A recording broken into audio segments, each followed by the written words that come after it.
Nakikita niyo ho ba yan mga kababayan, yung balita po? ICC.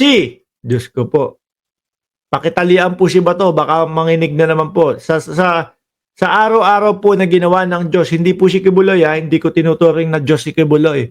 Yung mga DDS lang po. Sa araw-araw pong ginawa ng Diyos mga kababayan, pag napag-uusapan po ang ICC, nangangatog ang itlog ni Bato de la Rosa. No? ICC, tinanggihan ang hiling ni Duterte na i-disqualify 2 pre-trial judges.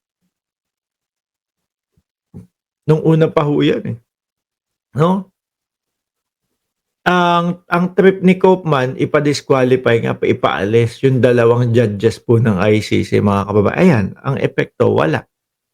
Kasi naman no, akala yata nitong mga ito, Pilipinas, yung ICC, akala ho ng mga ito, mga kababayan, mahilig sa drama ang ICC. No? Kapag madaming tao doon sa labas ng ICC, nako, papayagan ng umuwi ang dating Pangulo. Wala hong ganun. Kahit ho magtayo kayo ng tent yan, ay ginawa niya na pala, di ba? Kahit na mag 24 oras pa kayo dyan, kung wala lang kayo nabubulahaw, hindi pa din kayo papansinin ng ICC. Malabo pa din palabasin ito.